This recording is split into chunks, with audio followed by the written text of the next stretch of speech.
Good morning to all of you. I'm Richard Kimblin, delighted to welcome you to this webinar this morning. From amongst the very many places throughout England and Wales, I note that you've come from Cambridge, Herefordshire, South Oxfordshire, Carlisle, Cardiff, East Devon, all over England and Wales. Welcome.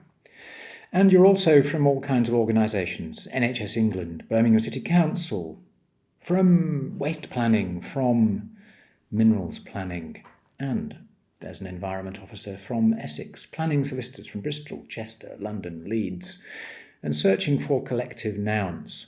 There is a option of strategic land promoters, a delivery of house builders, and the ever-present HBF, along with planning consultancies, large and boutique, and a law student who, in ordinary circumstances, I would say, should be getting out more, but in Tier 3, you can't do that, really, can you? And not forgetting, how could we, colleagues in chambers, the 12 barristers from the Planning and Environmental Group at No5 Chambers who have put together the materials for you that you're about to hear and see during the course of this morning. Good morning to them.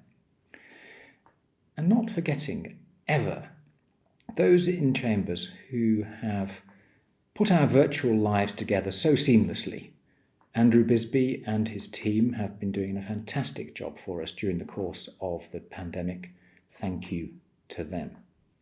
Change. In the second half of 2020, we have contemplated planning and environmental change, both so far as the law is concerned and in respect of policy change. These two topics will take us to the midpoint in our webinar, and then we will switch to the numbers, housing numbers, and the costs of infrastructure.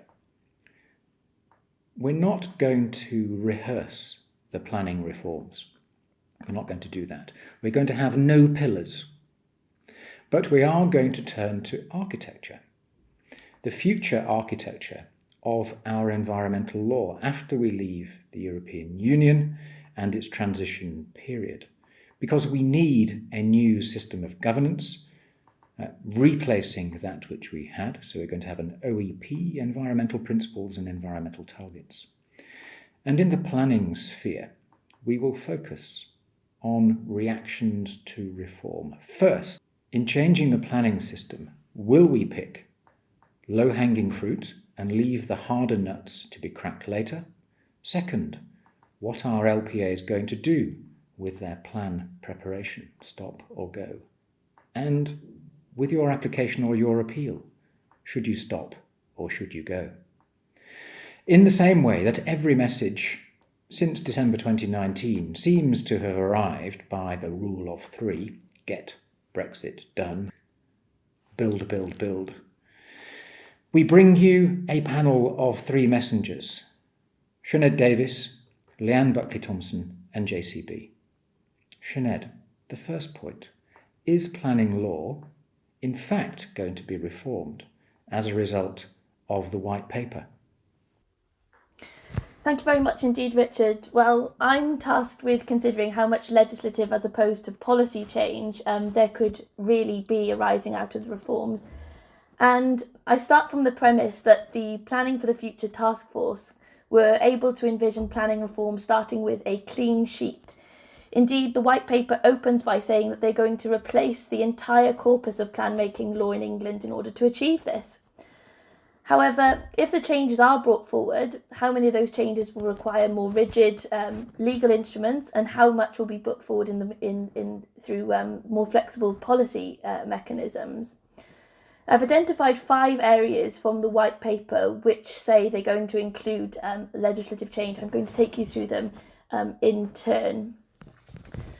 The first really relates to the statutory timetable. Now, the white paper is quite clear that both local authorities and PINs are required to meet statutory timetables for key stages of the process. There will be sanctions for those who fail to meet deadlines in order to help speed up the process. Now, I can foresee that this will be included in potentially primary or indeed secondary legislation in order to try and ensure that there is more stringent compliance. The second area which mentions areas for legislative reform are around the new statutory sustainable development test for local plans. Now, the white paper says that local plans will be subject to a single statutory sustainable development test, and that this will replace the test of soundness, updating the requirements for assessments including on the environment and on viability, and importantly, abolishing the failed duty to cooperate. Now, I see that this is likely going to be rolled into a statutory test, but even if it's not, I can see the need for legislation to at least replace the failed duty to cooperate at the very minimum. The third area around which there's dubbed to be some legislative change is around the Infrastructure Levy. Now, this has already been prescribed in considerable legislation through Section 106 and the SIL regs, and the white paper envisages that the current system will be reformed to allow for a nationally set, value-based flat rate charge. And because of that nationwide character of the changes envisaged, and because it's already a creature of legislation rather than policy, I can see that this would be an area where there might be greater scope for primary or indeed secondary legislation, and that's an area which Chris Young QC and Scott Stemp will be exploring in greater detail later. Fourthly, the definitions of growth, renew and protect. And this is likely one of the most controversial areas arising out of the white paper. Growth areas, it is said, would have outline approval for development. Renewal areas would operate by virtue of a statutory presumption in favour of sustainable development, and protect areas will be based on development restrictions based on both national and local policy. Now, as you can see there is the potential for a mix of law and policy instruments, but my expectation is that these will be policy designations to promote or restrict development, but with legal mechanisms used to facilitate development being brought forward, for example, through outline permission, local development orders, or as we've already started to see with the use of increased flexibility around permitted development. The final area I wanted to touch on is around design codes. Now, the white paper says that there will be changes to national policy and legislation to automatically permit proposals for high quality development where they reflect local character and preferences. Again, the same theme, the mix of law and policy is yet to be fleshed out in any great detail. But if I had to place any money on this, I would say that there will likely be a duty on local authorities to produce the design codes, and the substantive contents of them, of how those will be fleshed out, will be contained in policy.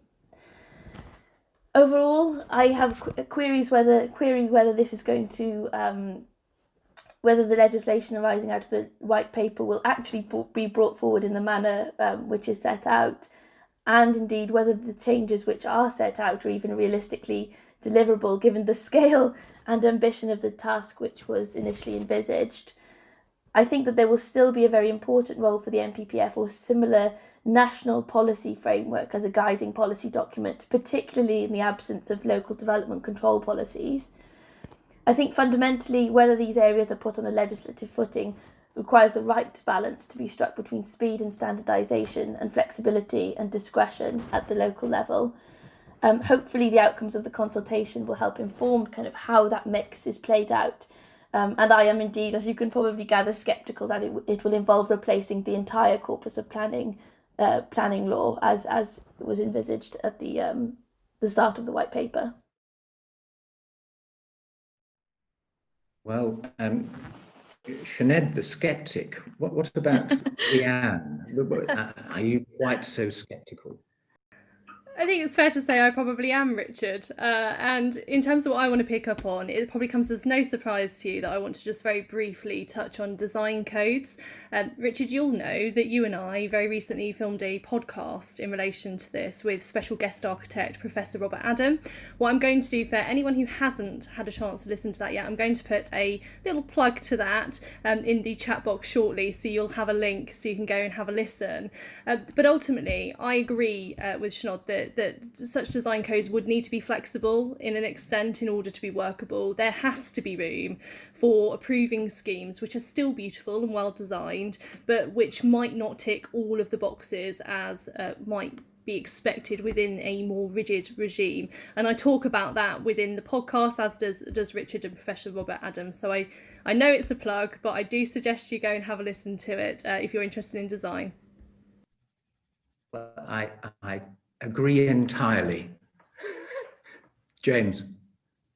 So, Richard, to understand the shape and the scope of new legislation, I think we first have to look to the history of planning legislation from 1990 onwards, and particularly from 2010 onwards. So I've got 4 predictions. First, no single consolidating planning act. That's too complex. It'll be too lengthy with too many parliamentary days, with too much distraction in Parliament from Brexit legislation. Secondly, there will be primary legislation, but it will be in individual acts staged between 2021 and 2023. 2 types: detailed legislation, for example, to reform Infrastructure Levy. See, for example, those parts of the Planning Act 2008 and the SIL regulations. And the second type, piecemeal or patchwork legislation in respect of reforming plan making. See, for example, the Neighbourhood Planning Act 2017. Beneath that, both under existing and obviously this future legislation, a patchwork of secondary legislation, new updated local planning regulations, but look out in particular for Section 36, 2 and 3, which were brought in by Section 11 of the Neighbourhood Planning Acts, which set in place data standards. And data standards are defined there as written standards or technical specifications for documents. And it's through this provision that I'm going to see, I predict, that there would be amendments made to the content of development plan documents in line with the government's ambitions in respect of plan tech and prop tech initiatives.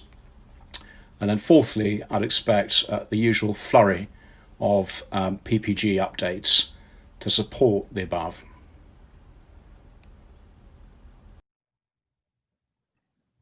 James, Leanne, thank you very much. Really at the heart of this is the question of what is the planning system? We're told by the Prime Minister that we're going to reform the planning system. It requires that you know what the system is. And we've had some very helpful thinking there as to what the legal instruments are which are necessary to bring those aspects of the white paper which are touched upon into effect. But what Sinead has really drawn out is the interaction between policy and law. Well, James is sceptical about the realistic possibility of Parliament being able to engage in a full, comprehensive consolidation. But what about money? Should we just contemplate the planning system so far as money is concerned? What about this question? Suppose we ask this question. Why don't we just deal with it? We can make the planning system much better. Necessary resources to planning authorities. Of planning reform, it seems to be referred to in the white paper. Would that do the trick? What do you think? Let's see what the assembled thinking is. And we're going to close the poll shortly. 3, 2, and 1. 87% of respondents agree with that proposition. The litigation on that polling can no doubt carry on for months and months ahead. But what about this question? Let's take it a little bit further. That's a really useful starting point. But let's just see what happens when you then turn to that question. Who or stick it on the application fees. If you're an applicant, would you rather pay more? If you're a local authority, do you care? As long as you get the money. So let's see what the assembled thinking is in that regard. 3, 2, 1.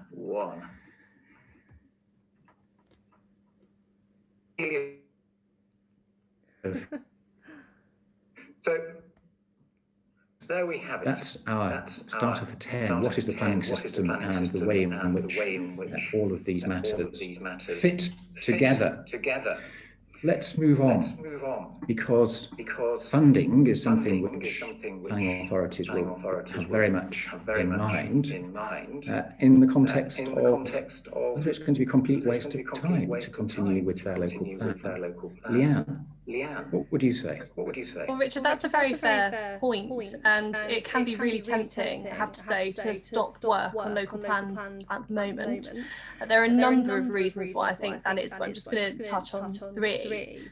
First, unless anyone's missed it, we are in a pandemic. Many of us are unable to go out and carry on our day-to-day lives as usual, and many local authorities have been impacted by that.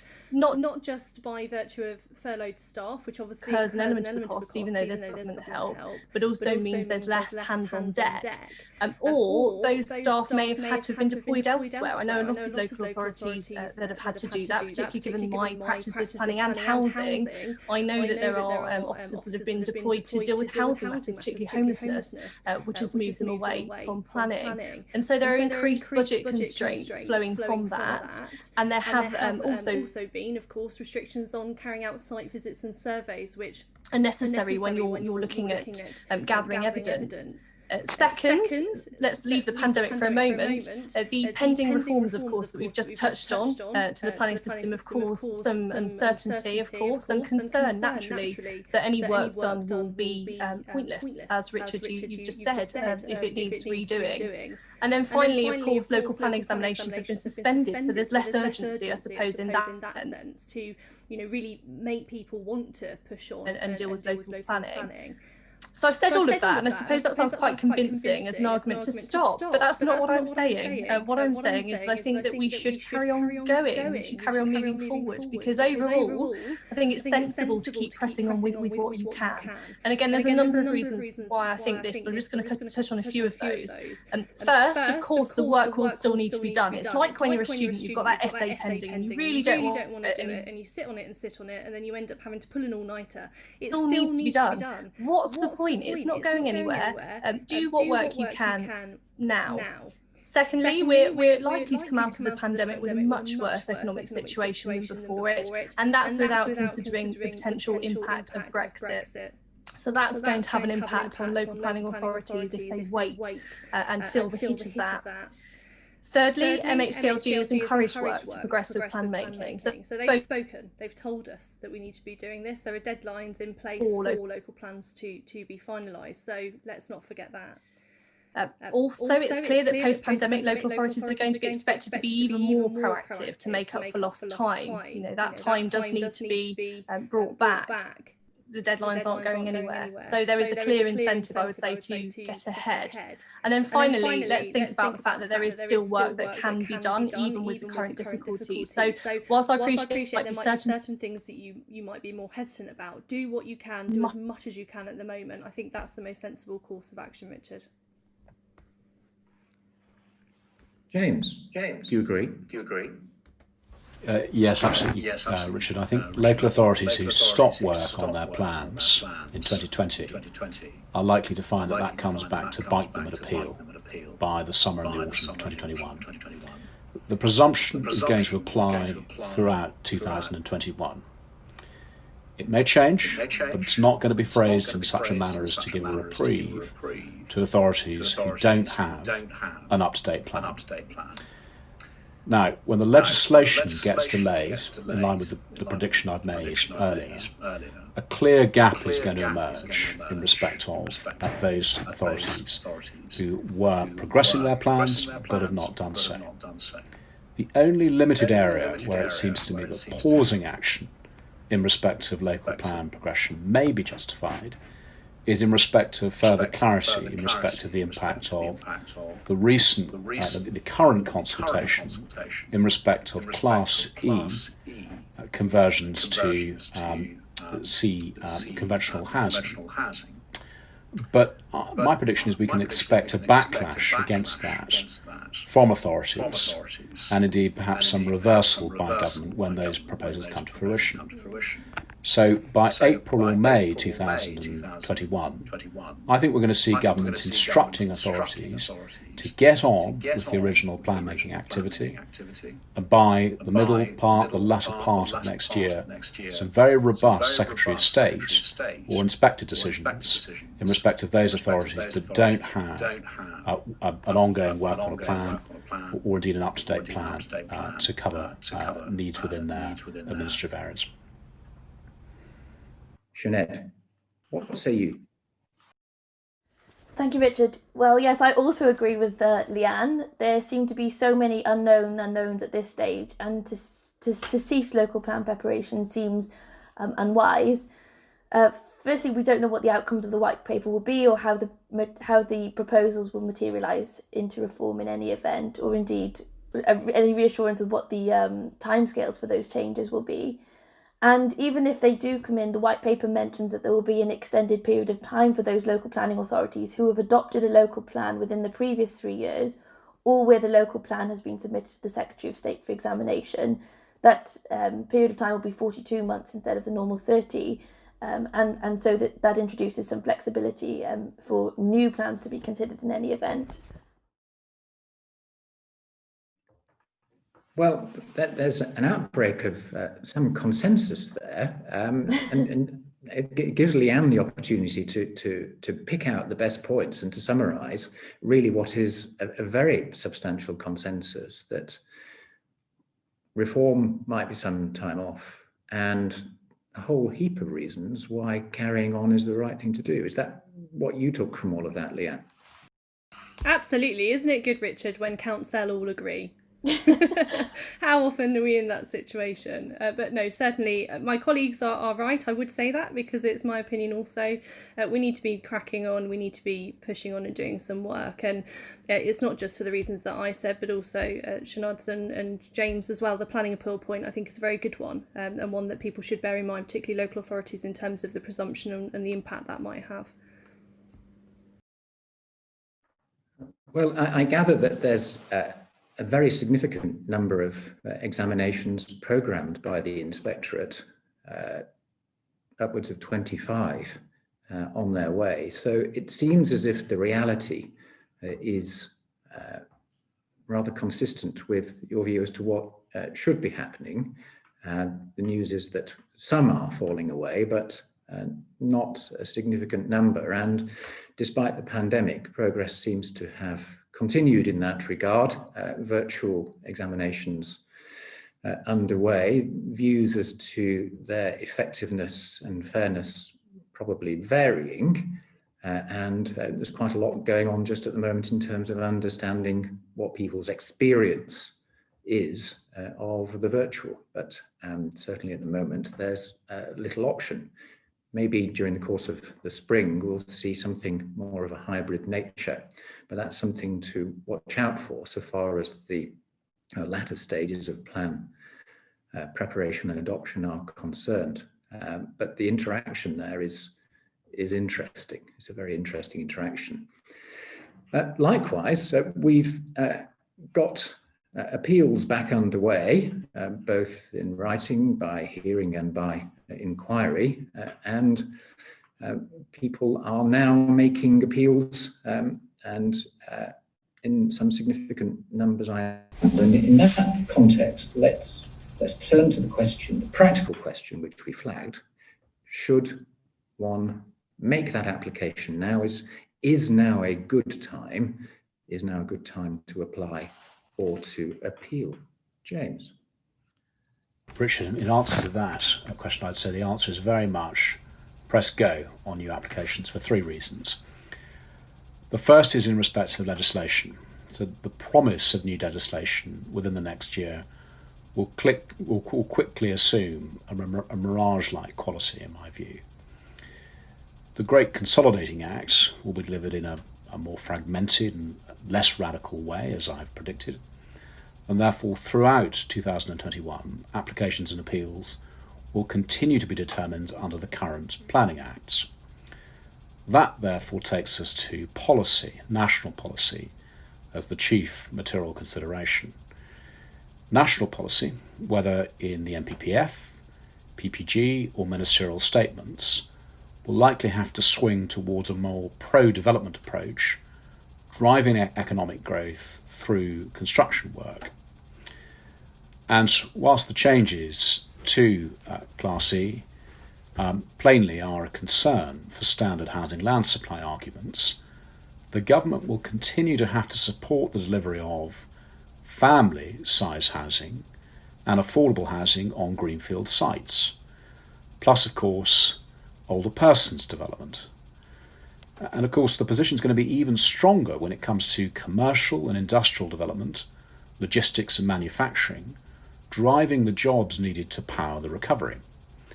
And that therefore takes us to our third element, appeals.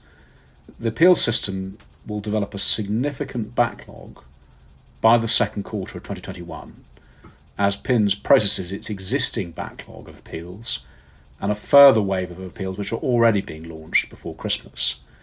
So if you want to get ahead of this wave or match it, then you should be getting your applications and your appeals in within either now or within the early months of 2021. Now, of course, every site is going to have its own detailed considerations, but waiting for clarity on the legislation is unlikely to provide any greater certainty as to your prospects of permission. Well, there we have really the driving force behind a substantial element of the reforms, pandemic-associated economic difficulty. We might say something about the extent of that difficulty shortly, but the white paper didn't come out of nowhere. So James has linked together really the question of recovery and the economic imperative to the legislative change that one might see, and also then linking it into the question of the backlog associated with the pandemic, particularly in respect of appeals. So these things are not separate, rather they're overlapping, and it seems to be that it's on that basis that James is moulding his position. But it may be that there's a different position elsewhere. What would you say? Let's go to Sinead first of all. What would you say the current situation is for those who are contemplating application and appeal? I have to agree with James again, I'm afraid. Not much cause for debate here today. But I think James's observations on the impacts of Class E and how they will likely change kind of development imperatives are really valuable. I think that I agree with him that it's almost better to bring forward applications while at least there's some certainty or at least some predictability about the policy landscape, and not to hold off and wait for what could be in the pipeline. And Leanne? So, Richard, I absolutely disagree. No, I don't. Just making sure you're all awake still. I'm making sure you're all awake still. No, I'm afraid it's consensus again. I agree with James's helpful comments there and also Sinead's comments as well. I think that to wait to submit applications in hope of greater certainty is an error. It's absolutely right what James says in terms of the current planning acts and indeed policy being the basis upon which any applications would be considered unless and until amended. And of course, we don't know when that's going to happen. So it's going to take some time. It would be pointless to delay a project and add delay to a project unless you've got a really good reason. And I know James did flag, obviously, there might be particular circumstances for particular projects where that might be justifiable, but otherwise, crack on, I say. I absolutely agree that any policy change is likely to become more pro-development.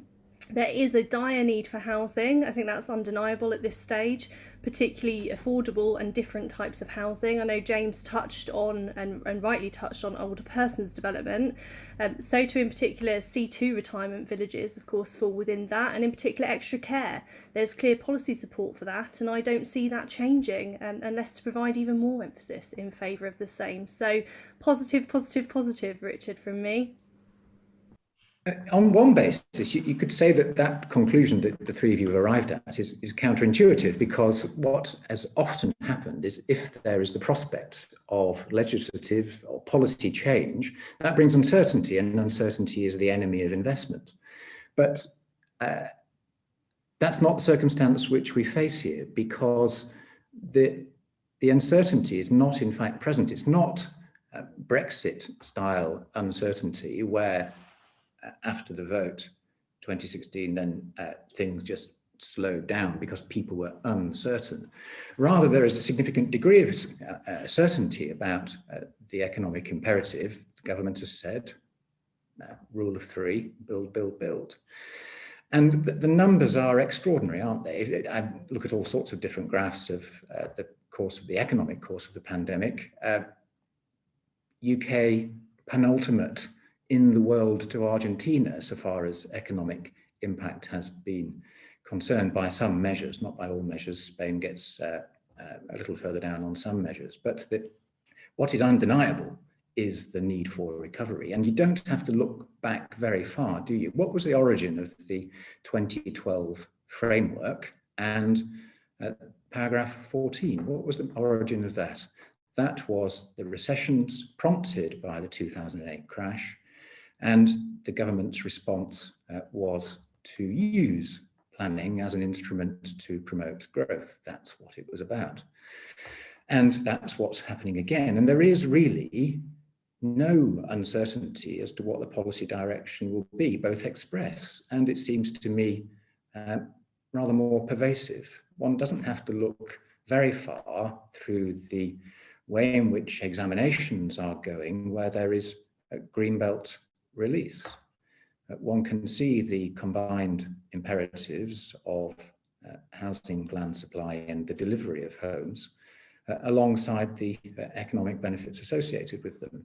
And while there has been no change whatsoever to the policy in respect of exceptional circumstances and greenbelt release, one sees a change perhaps of mood and approach. And that, seems to me, is not difficult to work out. It is a certain course which is going to dominate for some years to come. And so it's a curious situation, very substantial change on the horizon, normally giving rise to uncertainty and investor caution. But the reality is we know what the policy direction is going to be. And to the extent that we are going to see legislative change, that does seem to be rather slow. And that brings us back, doesn't it, to exactly where Sinead was hinting we were going right at the outset, as emphasised by James. So, James, do you want to pick up and see if you can capture some of where we've got to via those various staging posts, three of them, a rule of three again? So, Richard, to take each of those three headings, I think our observations are that the promise of legislation has an illusory, a spectral quality, and in fact we will be working with very much the same system for the next 12 months at least. Secondly, therefore, any local planning authority that has stopped work on its forthcoming local plan will find that proves to be itself an illusory step in which they have essentially taken the wrong messaging from government, indeed certainly messaging which is not express on the terms of the white paper. And therefore, thirdly, in that context, we are now in a position where it makes sense to progress new applications and appeals. Think of this, to look at contemporary parallels, think of this as closer to the years immediately following the MPPF 1, 2012 through to 2014, a period, of course, in which there was, for the most part, quite stable government within the UK in advance of the coming general election. And therefore, this is a good time, it seems to me, for the Secretary of State on contentious appeals and inspectors taking that message from the Secretary of State to grant permissions and get Britain building again ahead of the greater complexities which may come at the general election level from 2023, latter 2023, 2024 onwards.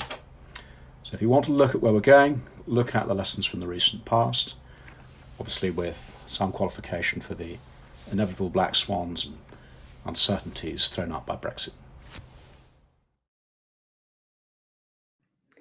Well, thank you very much to our three messengers for your messages and for the way in which you've delivered them. Great, great, and great. And we're going to turn now from planning reform to the consequences of Brexit so far as environmental law is concerned, because we need some, because we're going to lose some. And in that context, we're ever so fortunate, really fortunate, to be joined by Nina Pindham, who's, frankly, it seems to me, made this her life's work. Nina. Thank you, Richard. And yes, I am that sad. I have 7 minutes, so I'm going to get cracking immediately. What I'd like to discuss is the Office for Environmental Protection, because that's where we're getting a lot of questions as legal practitioners. What is coming down the line? And the reason for imposing this new non-governmental body, is the Office for Environmental Protection, is to replicate the functions of the European Commission in enforcing environmental law. The vast majority of which in the UK is based on EU environmental law. So that's the reason we're having this new body. And the next question is, what is it going to do? I'm going to focus on enforcement, but it does have three separate roles. It's an advisory body, so where there are proposed changes in particular to environmental law, it will provide advice where requested to the government on that. It also monitors the implementation of environmental law, and as I said, it enforces it, and that's the crunchy bit that I'd like to focus on. Now, those of you who paid attention to the programme will see I promised some discussion of a row. I have two for you, potentially three. So the first two fall under the enforcement remit, and they consider what a public authority will be defined as and what environmental law will be defined as. So the OEP is empowered with enforcement functions where it considers a public authority failed to comply with environmental law. Fine, that seems straightforward. But when you look at the explanatory notes, they quite rightly recognize that there is no definition of a public authority, no definition of what a public function is, to help you understand as a decision maker what is a public authority, and quite candidly says that will ultimately be for the courts to determine. So already a red flag there for litigation. The next red flag, and to those of us who work in the planning sphere, one which is just frankly bizarre, is that planning has been expressly carved out in the explanatory notes from environmental law. It has been pointed out, I have to say, to the architects of the bill, that no less an authority than Lord Justice Sullivan in the Venn case confirmed that the town and country planning regime is how this government chooses to implement environmental protection, and that entire regime operates through the town and country planning system, the vast majority of it in any event. And notwithstanding that, it remains carved out. So undoubtedly that will be litigated. Now, the failure to comply is straightforwardly defined in the bill. It's unlawfully failing to take proper account of environmental law when that public authority, howsoever that ends up being defined, exercises its functions, or unlawfully exercising or failing to exercise any function that that public authority has under environmental law. So that should be fairly straightforward. Now, when carrying out its enforcement functions, the OEP is told, it's given an objective, which is helpful, which is to contribute to environmental protection and to the improvement of the natural environment. So whenever the OEP is considering enforcement action, it's got to bear that objective very clearly in mind. And those are pretty vague concepts. The ultimate goal is clear, but how it will view protection of the environment and its improvement is very, very vague indeed. So to help us with that, the OEP is obliged, it must prepare a public strategy setting out how it intends to carry out its enforcement function. So we won't be left in the dark on how that will actually, those powers will be exercised. We know the objective, and we will find out from its public strategy how it intends to further that objective enforcement powers. Also, there is some question over the overlap, because other regulators, the Environment Agency, in particular in England, has enforcement powers of its own. And there's concern that these powers will overlap. So part of this public strategy that the OEP is obliged to publish will include how the OEP intends to exercise its enforcement functions in a way that it respects the integrity of other statutory regimes. So it does have to bear other regulators in mind and other enforcement routes.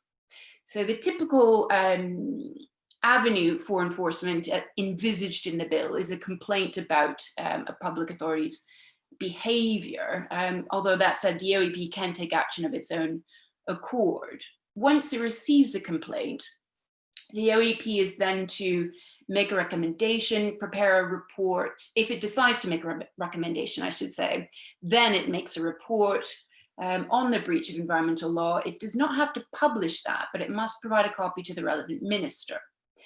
The report may be informed by what's now called an information notice. So this is where the OEP writes to the public authority it's investigating and says, could we please have some more information? This is what we think happened. Explain yourself. Words. It may also issue what's known as a decision notice. Now, this is non-binding, but its practical effect is pretty close to binding, because it can hold you before court if you don't comply with that decision notice. So expressly non-binding, but in reality, pretty binding, because nobody wants to be brought to court. Before it issues a decision notice, it must take the step of issuing an information notice. So it must give the public authority an opportunity to respond to what might ultimately end up being a decision notice and a court case. So there's an escalating step of enforcement procedures envisaged. And then the ultimate end of nothing, if it doesn't work out and there's still a dispute and non-compliance with the decision notice, there's what's known as the environmental review. This was a review brought before the upper tribunal, and DEFRA was very keen on that, because they thought, we are going to have expert lay members of the public who understand these knotty scientific and technical issues. Great, because judges really don't. They aren't interested, they're not trained in that, and it would be a disaster if you're asking a judge to delve into, for example, LAEQ in a noise report. So that was DEFRA's view. But when the bill required the upper tribunal to apply only traditional judicial review principles, so you can have the expert lay member on the panel who have to then set that expert knowledge aside, even though they're not legally qualified, and apply the highly technical Wensbury standard of review under public law. So potential car crash, many car crashes coming along the line there. The bill has been for tribunal. Environmental reviews go straight off to the High Court, where they will, of course, apply traditional judicial review principles. And the remedies are traditional judicial review remedies. Save damages, however, if there is substantial or would be substantial prejudice to a third party. And again, those of us always a challenge to planning consent or an environmental permit, those of us who work in environmental law. In both cases, if either of those decisions have been quashed, that will lead to substantial prejudice to a third party, the beneficiary of that permit, of that planning permission. So slightly toothless enforcement regime there, because remedies are excluded in that context. There's also a remedy of a statement of non-compliance to be issued by the court, and the public authority must publish, where there is a statement of non-compliance issued, they must publish a statement of their response to that within 2 months of the decision. So there's a set procedure to follow up. If there is just a statement, you haven't complied with environmental law, this is our view, the public authority is obliged to respond to that within 2 months. There is also the emergency procedure. So the environmental review must follow that escalating enforcement regime. So there must be information notice, decision notice, and then you get to the High Court if not, it doesn't work out. But if the OEP considers that there is, and this is in the bill, a serious failure with environment not defined, that will be inevitably narrowed by the litigation. We'll get an idea of what that's meant, what's that supposed to mean.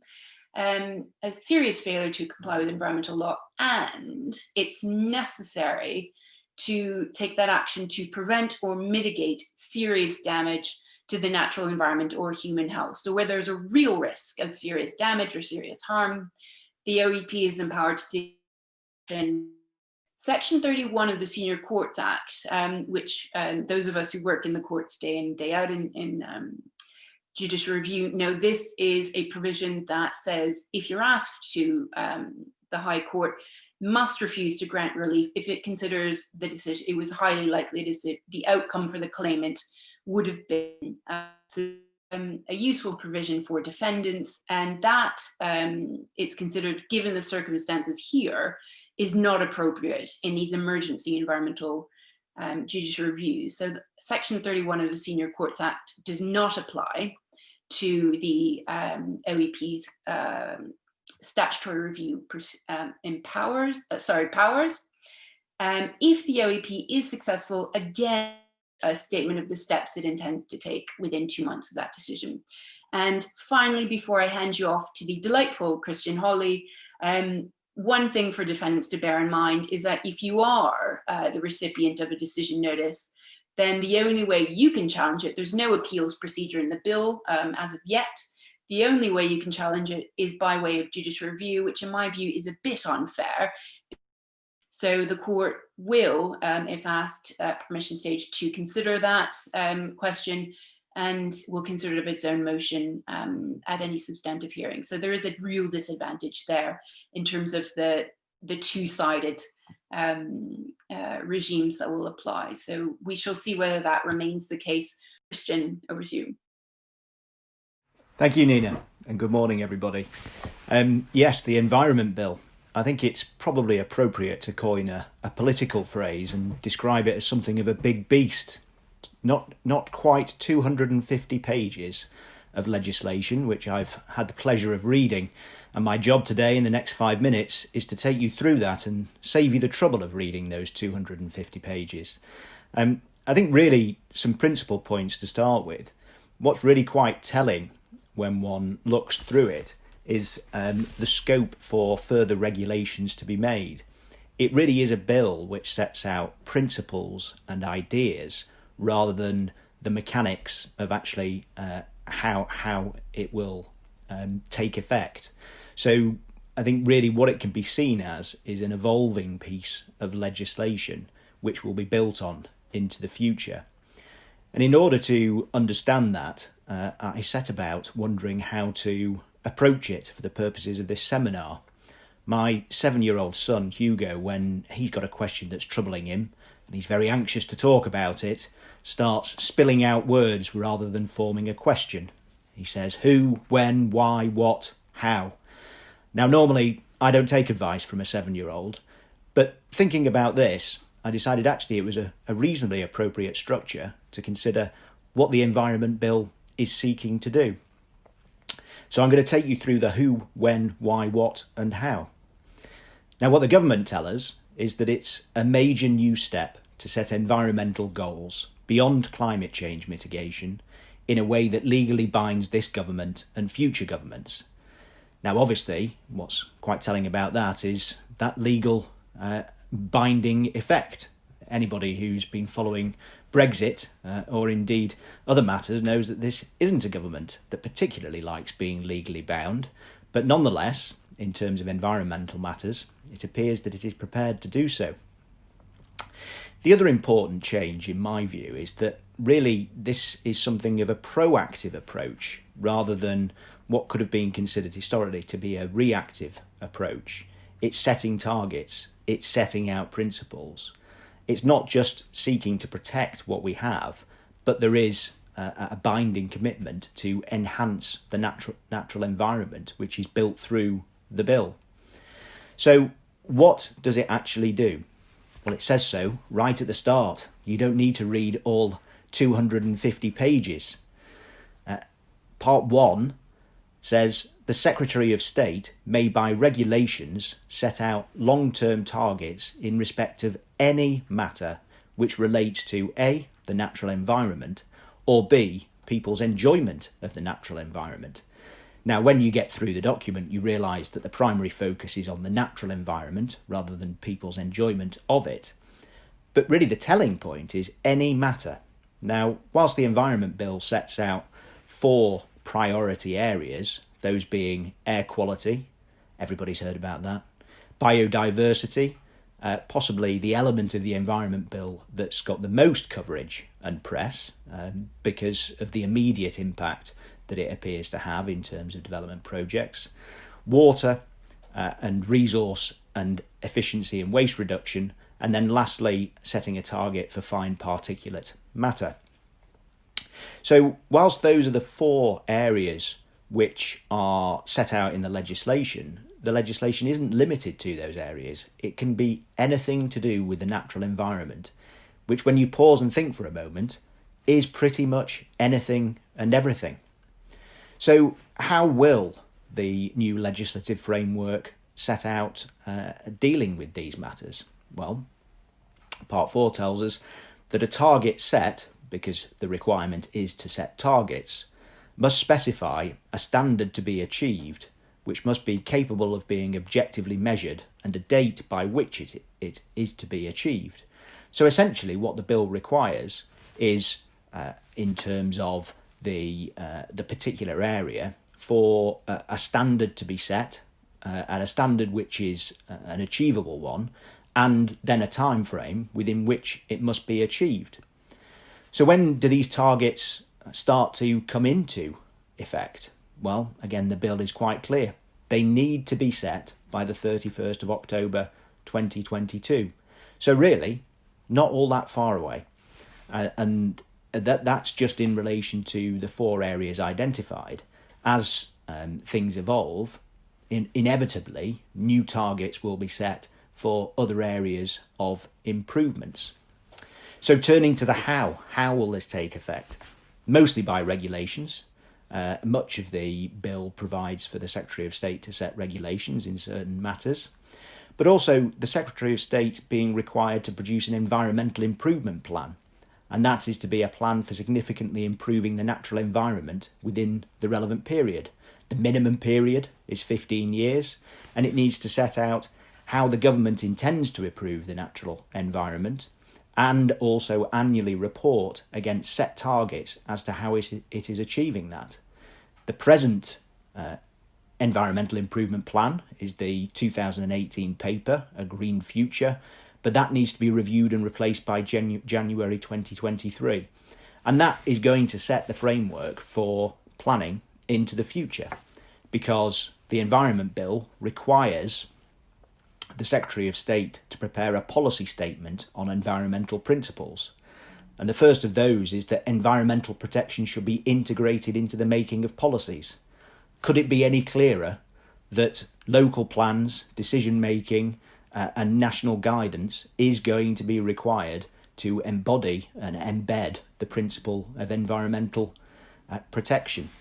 So in terms of specifics, and just very briefly, because I know that we're short on time, it's dealing with waste and resource efficiency and air quality, and of particular note, nature and biodiversity. That's the area that's going to have the immediate impact, both for local planning authorities and for developers, because it's going to bring in an implied condition for every planning permission that there must be biodiversity gain.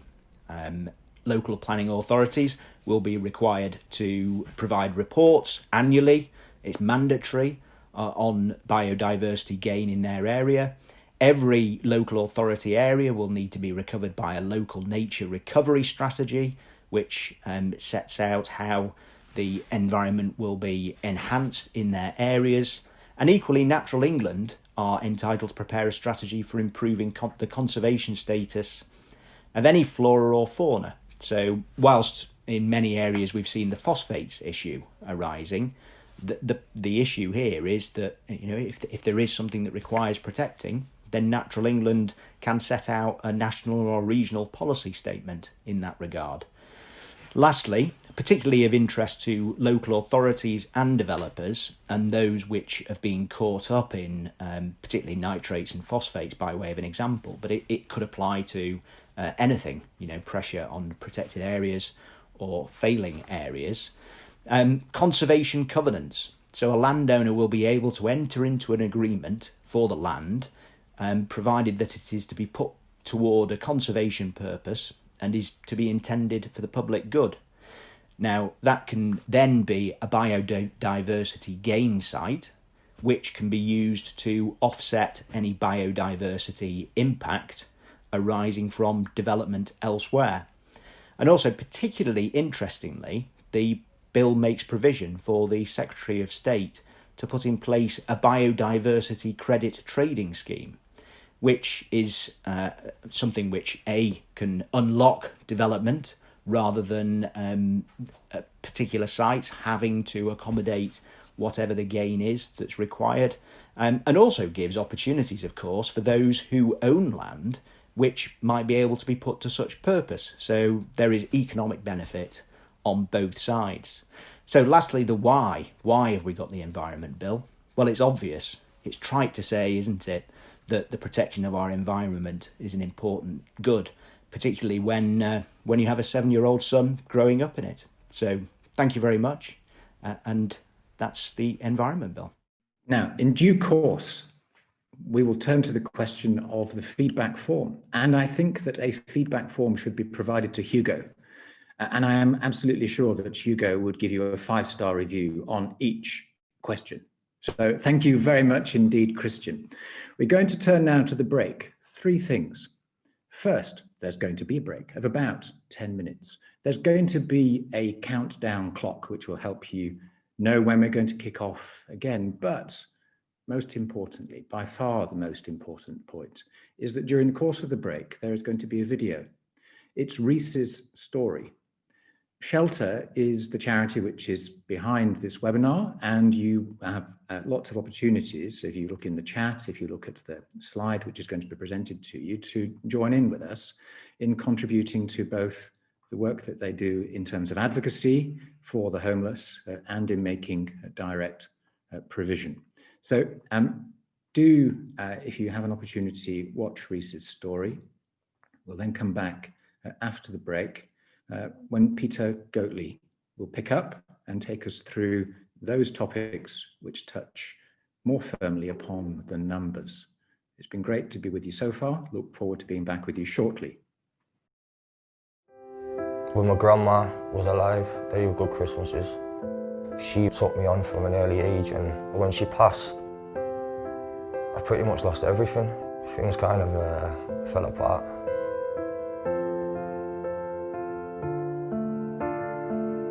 Being homeless for me was hard. Something I'm still trying to get over now. It's not something that you can just brush off like it didn't happen, because it did. The winters are the worst. People, they're dying on the streets. Shelter were like a shining light in the darkness. They offered me this flat. They helped me with my CV and they got me a gym pass. This Christmas in this flat is going to be good. Please donate to Shelter Today. These people that are working on the front line to get people off the street. Without Shelter's help, I could most definitely still be out there.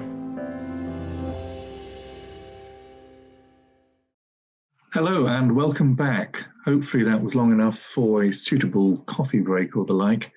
Thank you very much for also watching Reese's story. And as you know, we are supporting Shelter as a charity this year.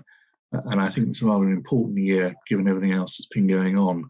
So we would welcome any support that you are additionally able to give to that which we have also given.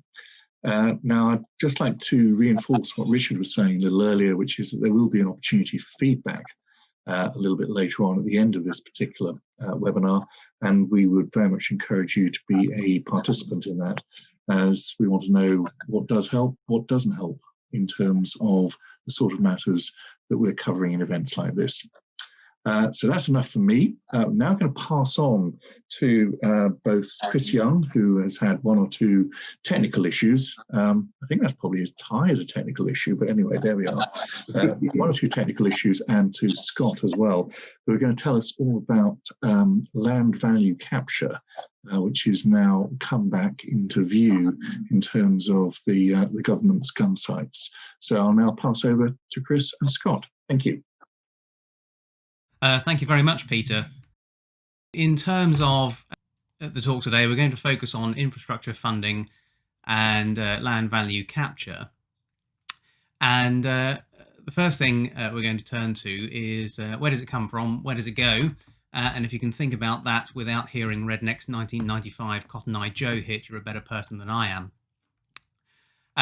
The current regime, Section 106 and SIL, we're familiar with these already. Section 106s are flexible and negotiable, but often complex in the cause of delay and have the potential for inconsistencies between development. SIL, a more certain regime, but suffers from a lack of universal take-up, even when the pooling of Section 106 funds was restricted. The collection and spending of SIL is also a problem, particularly in relation to big ticket items. It can be found wanting, often because of underfunding, and complexity is a problem not only with Section 106, it's something that SIL has not escaped. So what's coming? The proposed infrastructure levy. It is intended to completely replace SIL and also to remove the financial role of Section 106 agreements. Government stopped short, though, of getting rid of 106 agreements entirely, so their future use is likely going to be limited in placing restrictions on and keeping control over land. The two main points really for the proposed infrastructure levy a move away from the flexibility of Section 106 and towards certainty, which is more akin to the underlying approach of SIL, and a shift from mitigating impacts of development to a proper scheme of land value capture. So what is the proposed infrastructure levy? It's a nationally set levy, not locally like SIL, a value-based flat rate charge which will be set, it seems, either at a single rate or an area-specific rate, with a value-based minimum threshold below which the levy is not charged, which means below the threshold there will be a nil-rated form of development, and that's intended to address viability concerns. This threshold will apparently reflect average build cost per square metre, because apparently all ranges of build cost can appropriately be dealt with under an average build cost, and have a small fixed allowance for land costs. And the government's aim is to increase revenue levels nationally compared to current systems of Section 106 and SIL. It's intended to be buoyant with land values, which means that if contributions will go up if land values increase post-permission. The infrastructure levy will be calculated on the final value of a development. It'll also catch affordable housing provision. What does that really mean, though? There are some potential issues. Since the infrastructure levy is going to be nationally set and a flat-based flat rate charge, schemes that result in no real uplift in land value, whether because of the scheme type, the location, or some other factor, may find themselves making little or no contribution at all, regardless of the infrastructure need of that development. But that is just a natural result, I think, of disconnecting development from its infrastructure need and instead connecting contributions to land value. That's probably going to be less of a problem within an authority's boundaries, but will be more of a problem when working cross-boundary to meet infrastructure needs where you have adjoining areas with differing land values, and probably even more so in regions where land values are lower resulting in lower infrastructure levy receipts over larger areas, but somehow with infrastructure needs that still have to be met. There's a danger, I think, this will result in a regional disparity, and it doesn't seem to me to be consistent with the government's levelling up agenda.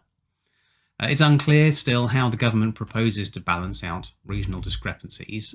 Housing Minister Chris Pincher MP, however, was giving evidence yesterday to the committee and accepted that the government recognised there are regional differences in land values, but they were waiting on the analysis of consultation responses before responding. You might have hoped the government might have spotted this as a potential problem before issuing the white paper and have made some suggestions of their own in the white paper for people to actually respond to, but there we are. The level of contribution is intended to be set higher than the receipts currently under the Section 106 SIL regime, and from the white paper it's going to have to be, because it's intended to fund not only infrastructure, but also local authorities' planning costs, including the costs of preparing and reviewing local plans, design codes. It's intended to defray the cost of enforcement action, improve local services, and reduce council tax. And that is the really big shift. It is moving from what were infrastructure contributions, mitigating the impact of development under Section 106 and SIL, to what really seems to be a simple development tax in the form of land value capture, intended to be used by local authorities for all manner of things, including subsidy of service provision. And there's no clarity in the government's current proposals as to how in-kind provision of infrastructure will be accounted for in connection with PIL payments. Given that infrastructure needs are seemingly going to be disconnected from development and laid at the door of the authorities to fund the all-encompassing infrastructure levy, query whether in-kind infrastructure can or should be provided or requested. If you're in a world where infrastructure need that is not met by on-side or in-kind provision, could development really then be refused? I'm going to hand you over now to Chris Young. Thank you very much, Scott. Can I just check that you can hear me and see me okay? They're getting a nod. Okay, good. Well, if you don't think the landowners are paying enough, then you're in the company of Boris. That's what he and developers, that enormous sums of money are paid. And the idea that some of these schemes have enough value in them in the land to pay for new motorway junctions and new £200 million roads like the one that's at stake tonight in South Oxfordshire Committee is wholly unrealistic. There is not enough fat on the land to deliver that. Should we worry about PIL? That's the question that I want to address. And I think it's fair to say, as the poll demonstrates, there is discontent with the split regimes of Section 106 and SIL, and that's been apparent for some time. And when a wholesale change to the planning system did, I think a change to the infrastructure funding is inevitable. For local authorities, it will mean a change in their infrastructure funding receipts, both in terms of overall amounts and indeed the sources, dependent upon where the national threshold for the nil rate is set. It means a need to give even closer consideration to centrally funded infrastructure needs and likely cross-border cooperation between authorities. Authorities will need to prepare themselves to be reactive for infrastructure needs from development outside of allocations and otherwise at odds with the envisaged development plan. Local authorities will also need to prepare for what will probably be a less flexible system for calculating levels of contribution under PIL. For example, there's no indication that PIL will permit authorities to set differential rates, whereas, of course, as we know, SIL does. There's also a need to engage with forward funding of infrastructure by borrowing against future calculated PIL receipts and being prepared for the concomitant exposure to risks that this will bring. Borrowing against future PIL receipts is unproblematic in strong market conditions, but it could be a difficulty in a market downturn. The big issue is when it's going to happen. There's a huge number of concerns about the scale of the white paper and the scale of what's proposed. This may never see the light of day. But for now, people obviously want answers, and landowners in particular are concerned about what the future regime may be and what that means in terms of land capture. Well, landowners and promoters in areas below the threshold need not worry, since their position post-PIL will be a nil rate contribution. And likewise, in high value areas, there probably is enough money for it still to be an incentive to release land despite what's required. I think it's the middle ground where there'll be greater uncertainty. And under a regime involving bespoke elements of contributions, which are sensitive to viability, then there may be causes for concern. Do house builders need to worry? Well, their supply of development is affected by often the release of infrastructure, and that infrastructure can often be a significant brake on even allocated sites. So I think a regime which allows the development to go ahead and for the funding to be forward funded probably is a good regime, probably has a lot to recommend it. I've been involved in schemes where major clients like the University of Reading have forward funded infrastructure, like the Shinfield Eastern Relief Road round the edge of Shinfield in Wokingham. And that led to the release of around 3,500 houses, because the forward funding meant the road was in place to free up the infrastructure. So I can see a real positive here for house builders and developers, but there's an awful lot that is unknown and a lack of detail regarding what PIL will look like. I think it's an evolving project. I think it's not going to actually be on the statute book for some time, but that doesn't mean we should poo-poo it as a bad idea. It may be a very good idea. As I'm sure Scott is, lots of proposals at the moment that we're aware of are hindered by a lack of infrastructure. So back to you, Scott. Thank you very much, Chris. I agree. I think and I agree with our poll results as well. I think that there's a lot of discontent in the current system for various reasons. Section 106 and SIL each bring their own problems. I have to say, I'm not entirely sure. I think the government have helped all that much with what seemed to me to be half-formed ideas on the consultation for the infrastructure levy replacement, because there are, as you say, a lot of questions which are flung up into a world where people really, particularly local authorities and developers for differing reasons, are looking for certainty. They want to know what is it they should be planning for, what is it they should be figuring out their financing for, and how is it all actually going to work in practice on the ground. Because it'll be quite a substantial change, not only in the practicalities of it, but a substantial shift in principle of it, to a move away from genuine mitigation of particular developments through to effectively a general form of taxation, to create just a large pot from which authorities can pick out funding for infrastructure. It's a huge step, and particularly one, I think, that needs careful thought, given the poor take up of SIL, and a lot of the downsides to SIL, I think, we are at risk of incorporating into the new infrastructure levy. Thank you very much indeed, gentlemen. That is an interesting taster as to the government's most recent grab for extra money in order to take a bite out of development. We will see how that emerges in due course. Moving on to our next talk, and that relates to the standard method. The standard method, we know, is intended to be changed.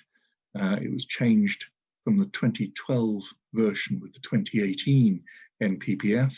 It's now moved on again.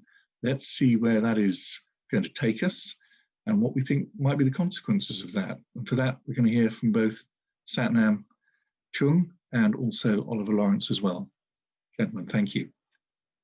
Thank you, Peter. Good morning, everyone. I hope you can hear me. So the question is, the standard method, where are we now? Well, in a nutshell, the answer to where we're at with the standard method is in full retreat. If you want to be more kind to the government, you could say it's redeploying its troops. Now, let me explain what I mean by that. As all of you will know, the government has been saying for a long time now that it wants to deliver 300,000 new homes a year. The problem is that the current standard method only produces about 265,000 homes a year. Now, most commentators lay their finger of blame on the use of household projections in the formula for calculating housing need. This builds in suppressed household formation rates of the past, which in themselves have been caused by the underdelivery of housing. To solve this problem, the government announced consultation on the new standard method in August of this year. It suggested a formula which everyone in the press now seems to want to call an algorithm, or worse still, a mutant algorithm, that would deliver 337,000 houses a year. However, the impact in geographic terms is very uneven. The formula decreases the housing need figure for the Midlands and the North, and sharply increases it for London to a whopping 93,000 houses per annum, and also increases it dramatically in rural areas in the south. Now, the reason that it does this is because the formula uses affordability, or more precisely, a lack of affordability, as one of the key inputs. The argument being that the least affordable areas need the greatest uplift in housing to help bring prices down. Now, there are a number of problems with this argument, and there's not enough time today to discuss and analyse all of them. But we're going to concentrate just on two of the problems. The first is all to do with the government's levelling up agenda, and Oliver's going to talk to you about that in a moment. The second is politics, pure and simple, as one Tory backbencher put it. Because the areas where the numbers are going to shoot up are for the most part conservative heartlands in the south, the government has faced a backlash from its own members. I'm sure some of you will have read that even in the mainstream press. One of the fiercest critics of the proposals, Neil O'Brien, has now been appointed chair of the Prime Minister's Policy Board. Now, even those of you who are not massively politically aware will work out that signals a change in direction. Last month, the Ministry for Housing and Local Government confirmed reports in the press that the government, and I quote, has been listening to Conservative colleagues, that it intends to rebalance the formula so that more homes will be built in urban areas, particularly the Midlands and the North, and we're told that the new formula will be fairer. And that the latest is a promise that the new formula will emerge within weeks. Now, we've heard from both James and Chris about other planning reforms, whether they be planning reforms to SIL, whether it's to do with plan making and zoning, and all of those now seem remote, or at the very least, very much on the back burner, and indeed may never happen. One thing we can say about the standard method change is that it definitely will happen. It's just a question of when, and we're told it's going to happen very quickly. And the question then is, what will the new formula look like? One of the matters that has not been considered, that we've heard nothing about, of course, is that the government says that the numbers will be binding. So there's no point having a target of 337,000 and talking about that target if you then allow local planning authorities to use constraints not to deliver the full need, which is, of course, what's been happening thus far. But what the government has been very silent about is how those constraints are going to be taken account of. Will there be further consultation on the new formula?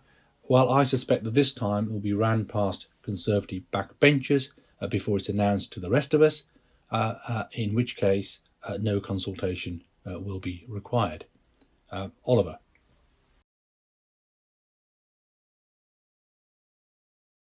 Thank you, Satnam. So just to make some remarks on levelling up and just more generally what we can expect, although it's an exercise in speculation. As you said, the proposed changes to the standard method need figure, they yield a national figure of 337,000 homes per year. And it's through the distribution of the need that the formula implies, rather than the national total, that this new approach has generated criticism from many quarters, essentially that it will widen the north-south divide.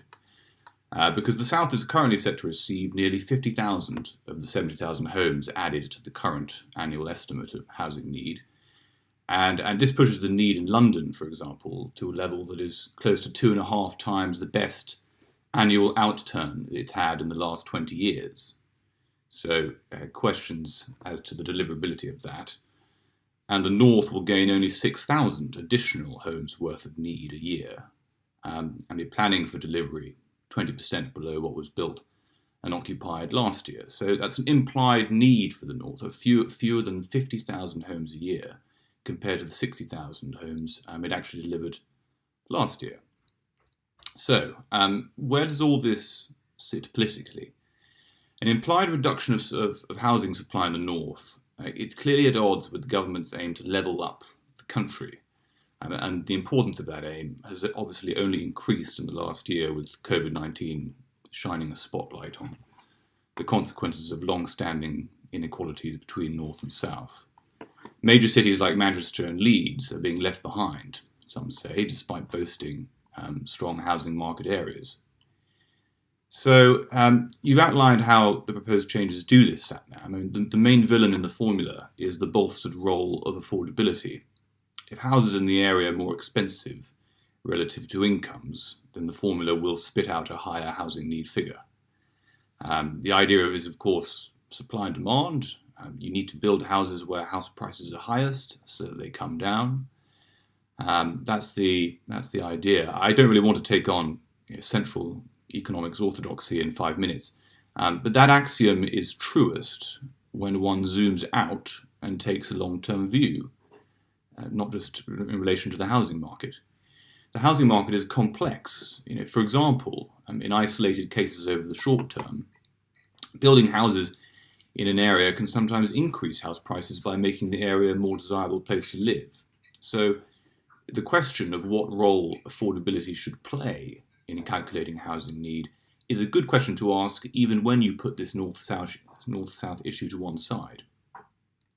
And we have to bear in mind that at the local plan stage, the calculation of housing need does not immediately translate over to its housing requirement figure, which takes into account constraints. So there's an added pointlessness of having a housing need methodology which amps up the numbers in London, because these areas in the south are often highly constrained. So boosting the housing need figures there won't even necessarily boost housing delivery. So that is just an overview of the controversy. To make slightly more technical matters, in short, it's likely the government is going to make further changes to the standard method in response to the criticism of its latest proposals. So what might these changes be? Well, I can come up with 3. Firstly, they might alter the way the baseline for the standard method is set. Currently, the proposal is that the baseline for the standard method should be which is the higher of 0.5% of existing housing stock in each local authority, or the latest projected average annual household growth over 10 years. Some have argued that it should be 0.75% of the existing housing stock, maybe even higher. And this would mean that few authorities would use the household projections to formulate their need figures. And of course, we all know the use of those projections has long been criticised for entrenching the underdelivery of the past. Secondly, they could introduce a single but tapered affordability multiplier. The proposed formula still applies a single national multiplier for uplifting the housing requirement in each authority's area, wherever the median house prices are above 4 times median income. That obviously favours the south. It obviously has a disproportionate effect in London. What they could do is they could reduce the affordability multiplier when median house prices are more than 10, 15, 20 median incomes staggered up, so that the Londons of this country do not get the lion's share of the need, and reducing London's figures would allow for more of the national housing target to be distributed to the north. And the third and final piece of speculation that I'll share with you is that one answer would be to incorporate into the standard method an adjustment for the number of jobs in an area, since job levels and the strength of a local economy are both plainly important components of the demand for new housing. That would be good economics. It would also make it easier to sell the new figures to local politicians in the north, who tend to be quite keen for more investment, except when that means more housing. And the government are reluctant to incorporate an economic adjustment because of the past experience of incorporating economic forecasts into the calculation of objectively assessed need under the 2012 NPPF. It was complicated and it was contested. But they could use a simple figure, which would just be the jobs density of an area, which is the number of jobs divided by the working age population in the area. So they could introduce it without introducing even another step to the formula, just simply incorporate it into step one as a way of setting the baseline. So what it would do is focus more houses in areas with a strong local economy where new jobs are being created. So that's surely not a bad plan by any means. So there are some ways for the government to make further adjustments to the way that housing need is calculated so that the north gets more houses. It's politically very interesting because ultimately the challenge for the government is to come up with a methodology that focuses housing delivery in areas where houses are more affordable, but where there is less demand when looked at through that lens. And it has to do this without constraining delivery at a national level. And of course, it's just interesting to see whether it can keep to the promises that it's made. So we can be pretty confident that it will make some alteration to its proposals, but which will it choose is too soon to say. Thanks, Satnam. Splendid. Thank you very much indeed, Oliver, and Satnam for that very stimulating talk. Satnam, do you have any other observations, having run through your own talk and indeed listened to Oliver's observations about some of the other tweaks that could occur? Well, I think it's fairly clear the direction of travel. I think they're going to move away from putting so much emphasis on affordability. There will be some sort of economic uplift element built into the calculations. They'll want to come out with something which delivers the 300,000. The outturn figure has to be over 300,000 because that's what they're politically committed to and have been for a long time. And then they need to make sure that the numbers move around more to the urban areas, Midlands and the North, and the economic uplift seems to be the best way to do that. And it also may be that they kill two birds with one stone because, of course, as I said, the biggest challenge for them is going to be this idea of a binding figure. That's then imposed in effect on local planning authorities. And the challenge there is constraints, greenbelt, things of that sort. And there may be less constraints in existing urban areas, which is where they now want to focus the numbers. So that's what I predict, foresee, but time will tell.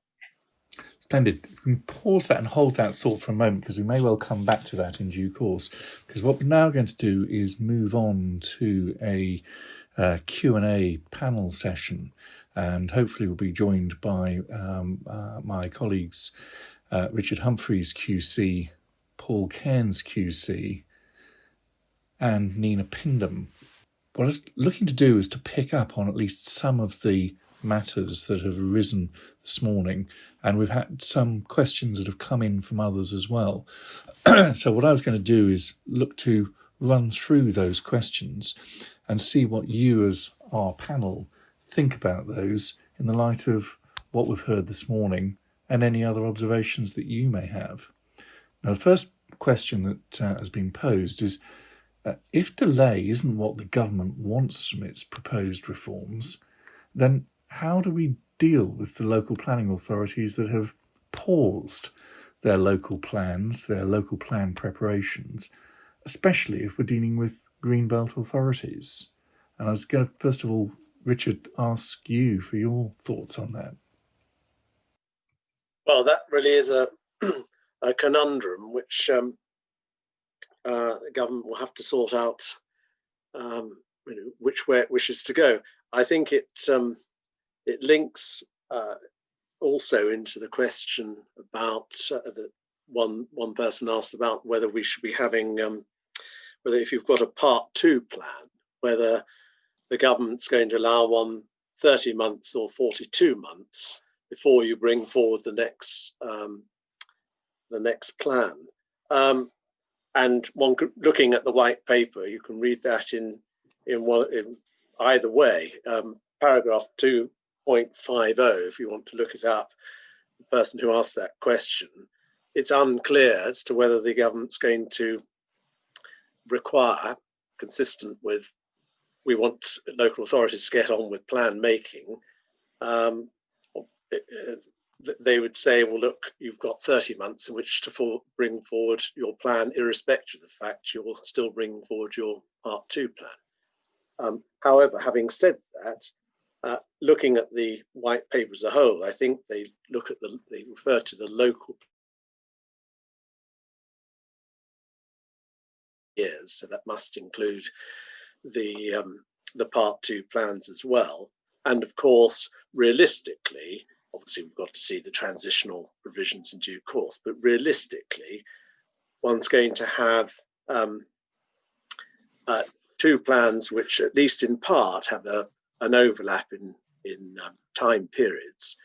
And it would seem sensible for the Part 2 plan for the Part 1 plan to be finished off before one then starts saying, oh, this is a protected area, or this is a renewal area, or a growth area. So, so I think on that basis, on balance, but we'll have to wait and see. I think that despite the request, the desire for speed, I think the government would probably have to accept that the Part 2 plan must be finished first, and then it would then be, so the 42 months would apply. Maybe that's, but as you're quite right in the question, there are lots of unanswered questions. Who knows which way the government will ultimately jump? Thank you very much, Richard. Paul, do you have any observations or riffs upon that particular set of propositions? Yes,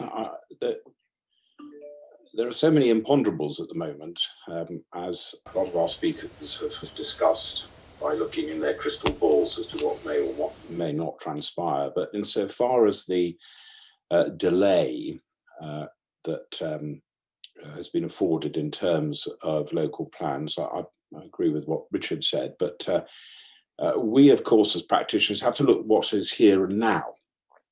And at the moment, depending on what comes through following the white paper in terms of real legislation, shared JCBs, Leanne's and Sinead's observations about, there is a degree of uncertainty as to what will or will not come forward. But essentially, delay is going to be the enemy of delivery in terms of where the local authorities want their development to take place. So the greater the delay, ultimately, working within the existing structure that we have, just increases the likelihood of planning by appeal. So when one looked at the question, which is what would there be any benefit, it really depends how you define benefit, really. So that would be my sixpenneth, but one has to factor in, of course, as I'm sure we'll discuss later, the consequences of the pandemic and the need for delivery on an urgent level and at a much increased scale than has taken place hitherto. We'll come to that in a moment, but one of the things I'd just like to raise with you is that we know that there are about 4 authorities, certainly at the moment that I'm aware of, in the country that have paused their plans. I think all of them have some form of green belt component, whether or not it's a complete component, completely encircled or not. Do you have any suggestions of any smart moves in order to try and move those matters on? Or is it just a case of trying to see that the process moves in some rather more structured and helpful way? Probably the Peter, can I just sort of come in here? I mean, look what's been happening in South Oxfordshire. So that shows that if the Secretary of State, if the government wants to make sure that authorities put a plan in place, they can do so. They've got the powers. I was looking up the powers when I was doing an appeal down there, and we know that he imposed a direction on them, saying that they weren't allowed to withdraw the plan, that it must proceed to examination, and he was able to appoint an inspector very quickly. The plan has been found sound. and he's now made it clear that they either adopt it or he will use his powers to make sure the plan is imposed on them, either by him doing it himself or putting the power adopting the plan in the hands of the county council. So all the powers are already there. If central government wants to make sure that it gets this plan in place and gets it in place quickly, in line with the timetable set by the government, it can do so. You'll recall with South Oxfordshire, Secretary of State said, I want this plan in place by the end of December, which is what is likely to happen. Indeed, we'll watch and see.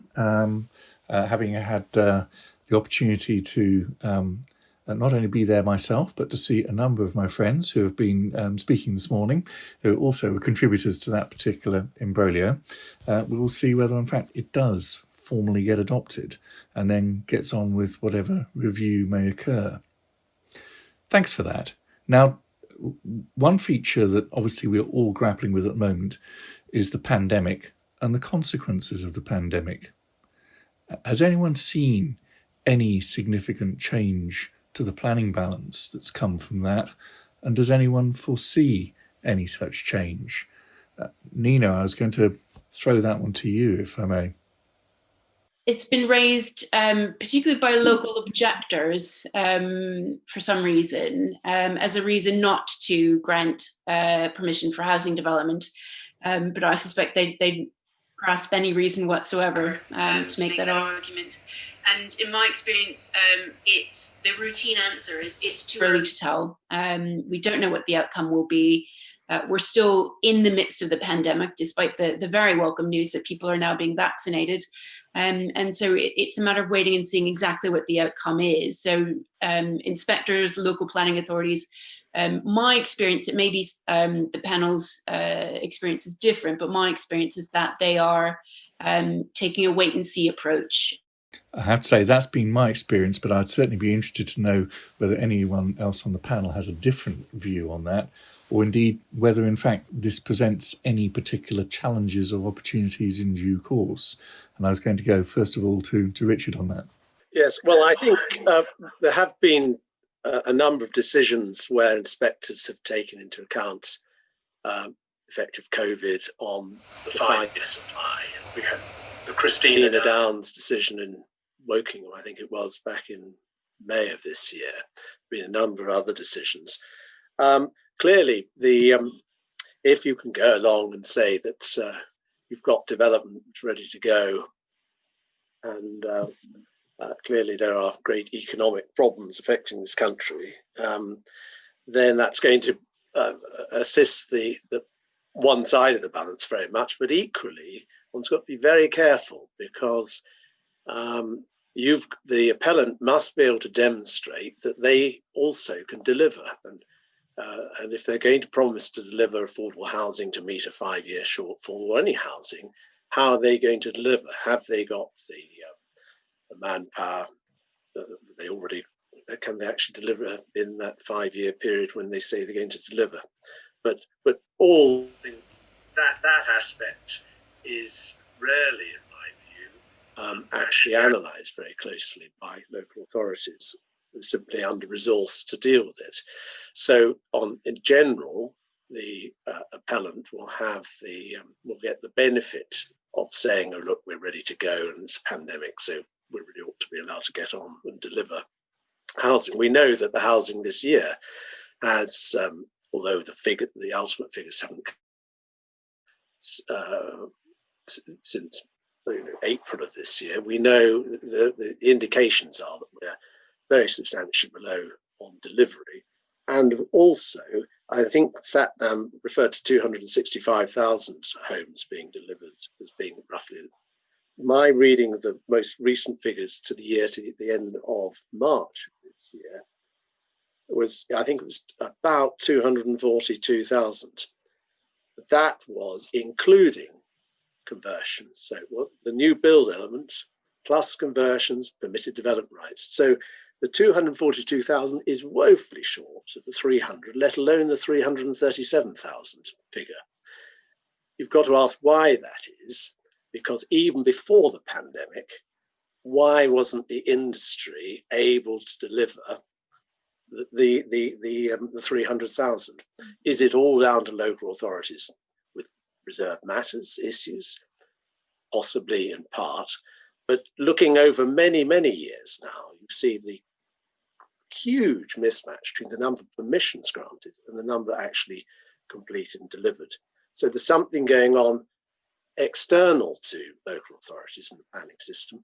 And I think the evidence that I've seen from a number of inquiries is that it's that the house building industry, the construction industry for house building particularly, is not large enough to deliver the 300, let alone 337,000 dwellings which the government say we need. Which seems a little surprising given the number of ministers wearing hard hats and high-vis jackets, but... well, the government just doesn't get it. And to be fair to them, if they're being advised by civil servants who really aren't out doing planning as we know it, then they're getting well-meaning, but perhaps flawed advice. Indeed. Well, you may be joining Dominic Cummings on the trek north. I don't know, to Barnard Castle. But in one sense, thank you, Richard. What I was just going to do was to expand out, because I think that has encapsulated many of the points that we've been looking at, but also look to wider levels of economic activity which the planning system is dealing with. And I know that I'm not alone in having dealt with some quite large-scale employment activities and employment proposals. And I was just going to go to Paul as to whether the elements of pandemic and economic impacts on economic activity is, in your view, likely to have any consequence in terms of proposals for essentially industrial, commercial, economic activity beyond that relating to housing. Yes, I mean, just before I come to that, I agree with what Richard was saying, that there's been a national policy imperative to increase housing numbers for many years, which hasn't been fulfilled. So there are these structural problems that he alluded to there. But of course, as Satnam says, that so far as the changes to the standard method is going to take place, that will happen. So, we can plan for that. We know that's going to happen. What the result will be, we don't know. But no one planned for the pandemic. What we now have to factor in is an environment in which employment, or more to the point, unemployment, is going to significantly rise, with the consequential impacts on affordable housing, but more importantly, from the question that you posed, Peter, in terms of commercial sites. Well, using the overarching phrase employment sites, as they are most commonly identified in local plans, the clue is in the name. And I do believe that there will be a inevitable desire to encourage these sites to obviously increase employment prospects, which will almost become yes, and we'll give the reasons later, as it were, for individual sites. But it does mean that when one is addressing the planning balance, both at application stage and in appeal stage, the direct and indirect employment benefits that will ensue from any given proposals will, as it were, be concentrated upon both by the developer or the decision maker, if it's gone through an appeal, much more carefully. And if one can demonstrate that this is going to deliver X number of FTEs or what have you, then I'm anticipating that there will be a very fair wind behind such proposals, both in terms, and should be at the application stage, depending on the ability for local authorities to actually, at the moment, get on with processing claims, because I know of the difficulties they're having with staffing at the moment, particularly on the larger schemes. But certainly, so far as appeal inspectors are concerned, they will be viewing those very favourably, which means make sure that that element of the development proposal is properly evidenced well explained and sufficiently detailed, because it's going to figure or carry much greater weight in the overall planning balance, in my opinion.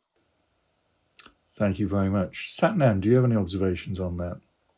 Well, as Paul says, with unemployment inevitably going up and concern about the wider economic outlook, I can't see anyone turning down proposals that come forward offering employment, jobs, etc. The big question is: will anyone be coming forward with such proposals? Where are the jobs going to come from? What's really interesting is that traditionally, those sort of proposals which create jobs normally get consented at the local level. I mean, if you think about it, there are very few proposals, job creating proposals, that actually end up at appeal. They tend to have, as Paul says, a fair wind behind them in any event. The interesting thing is that authorities and local people don't seem to have the same attitude towards housing. When you try and explain that housing in itself creates jobs, creates economic activity, and so on and so forth, there seems to be a lot more resistance to that. And I wonder why that is. And it may be because of the reasons that Richard has alluded to, which is that people are suspicious about whether these houses are going to come forward, and indeed whether they are going to provide the sort of economic benefits that we all list when we appear on behalf of appellants. I think there's a lot more scepticism about the jobs and economic boost created by housing than there is about so-called traditional jobs, traditional schemes that traditionally are associated with job creation. Thank you for that. I was going to move on just for the moment to a slightly different dimension of matters, and it has a degree of topicality, given that our dear leader is making his way to Brussels sometime this afternoon for reasons which may or may not become clear in due course. But in terms of the sphere of environmental protection, we've had up until now essentially a fairly close accord, in fact, identity of accord between the UK and the remainder of the EU in terms of environmental legislation, environmental protections. Nina, I was going to basically pass to you as to how likely you see that remaining lock-in step, and are there any particular elements where you see that there is likely to be some prospect of divergence? Yeah, it's a really and I think the debate about level playing fields is probably to a great extent premised on exactly this debate. The means of production, standards, all of that. And there's been a very strong push from across the board, I have to say, not only NGOs and the expected people, bodies, groups requesting that we maintain and improve environmental standards, but also industry is desperate to get a commitment that our environmental standards will stay the same, if ideally improve along a predictable time frame, simply because it provides a certain decision-making framework. And for industry, it justifies the capital expenditure already invested in compliance with standards, and also sets a framework for them to justify that capital expenditure going forward. So for industry and environmental protection bodies on their own, they're both asking for non-regression clauses to be put in place. The obvious place is the Environment Bill, and it's just not happened. When queried about that, the answer from the architects of the bill was that it's not going to happen. There's mention of non-regression, but it doesn't commit the government to maintaining current environmental standards across the board. So that currently isn't in there. From what I hear, that's not going to be in there, and that's causing great concern clearly across the pond, not just environmental standards, but that's definitely a large component of it. In terms of what businesses may do, because we've heard in certain dimensions of business activity that what they have said is that irrespective of what the UK regulatory position either is now or will be in the future, that in order to ensure that they are able to trade in the manner that they wish to be able to do, they will in effect follow that which is in the European plane as opposed to simply in the UK plane. Now, that's, in one sense, understandable, intelligible for what might be described as manufacturing or similar types of endeavour. How does that have any possible relevance to some of the other development activities with which we're involved in? In terms of construction, do you mean? Whether it's construction or house building or whatever else, could we diverge? And if we did diverge, either by going lower than where we are now or simply not changing if there are changes that occur in future within the EU, is there any significance as to whether or not we do or don't follow that? Yeah. Well, Peter, that's so interesting. And it's a really complex area because we're simultaneously developing our own regime here. And climate change considerations, I think, are the key one that comes to mind there, because you've got the nation's largest house builder committing to net zero. So irrespective of what Europe does, irrespective of whether the standards change here, they've got that commitment themselves publicly stated to take those steps to deliver their business in a carbon-friendly manner. And the question is whether the government is going to start imposing more restrictive frameworks on domestic business to comply with that. And certainly construction and concrete production, things like that, are incredibly carbon intensive. So they will feel the pinch much sooner than later. So we shall see. The pressure is on numerous sides to, as you say, maintain environmental standards, not least because, of course, companies want to trade as seamlessly as possible, but also because they might have made their own commitments, or they might be getting commitments in the future coming down the line from government to do with domestic commitments. So it all remains to be seen, I'm afraid. Indeed. That's probably certainly a very fair range of answers to quite a broad question for that. I was going to actually just throw to Paul, if I may, in terms of the existing development dimension, as to what are some of the impacts of existing regulation in terms of environmental matters, and your view as to whether or not there is likelihood to be of any change in future.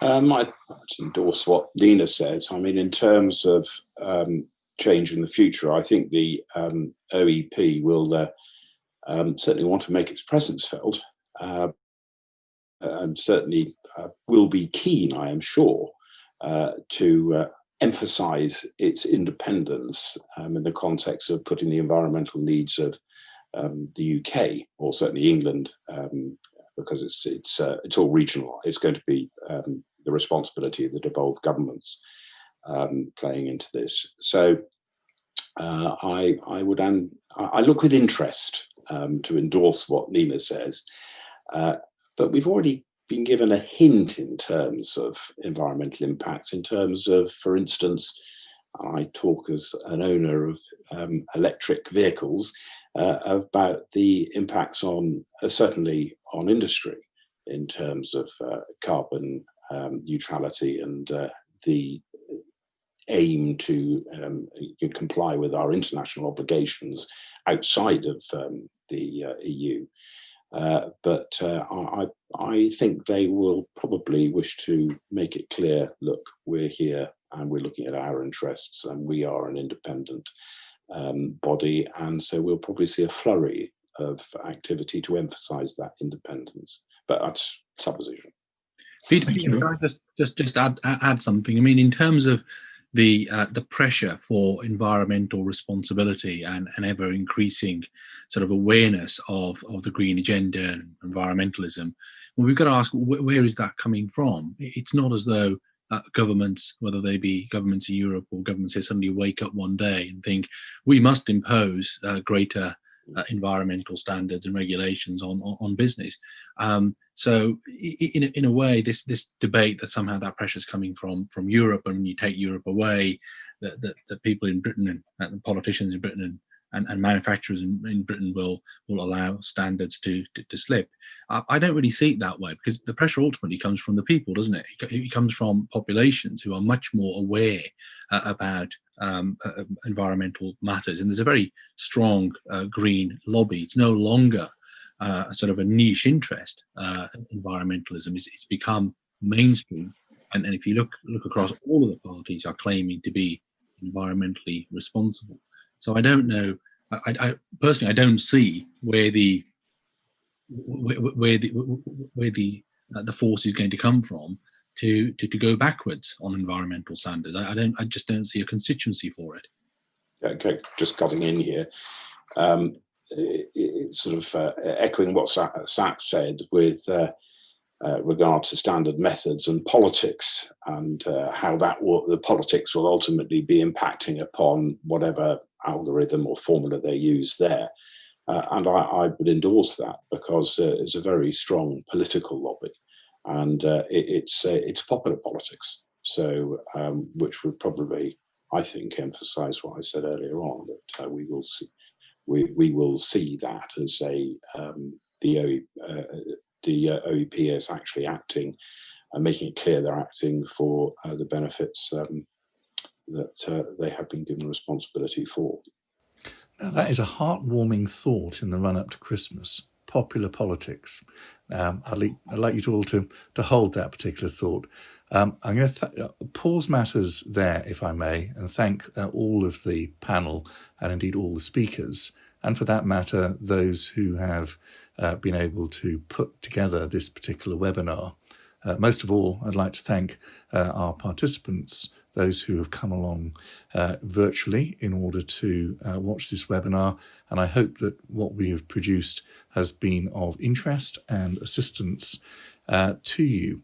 To that end, as I mentioned earlier, there is a feedback provision for you to feed back your thoughts about what we've done, what we've said, and how we've done it. There will also be the opportunity in due course to download this webinar. So if there were any bits that either slipped or froze, or there were glitches, you should, I hope, have the opportunity to be able to pick those up in due course. The last observation I'd like to make is that I know that many of you have been extremely generous with your contributions to shelter. Those of you who've not yet got round to it, I'd once again like to encourage you to do so. From me and from all at No5, I'd like to say thank you very much for watching and listening today. And if we don't have the opportunity to interact between now and Christmas, to say a very Merry Christmas, and I hope a safe Christmas to one and all, and a happy, safe, and I hope rather better New Year in 2021. Thank you very much indeed.